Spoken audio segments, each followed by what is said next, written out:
Hello po, tayo magluluto ng mimeriendahin. Tayo maglalagay ng muscovado. Ayan.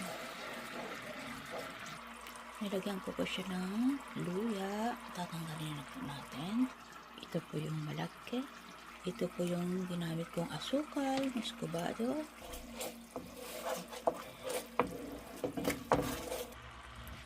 Ayan.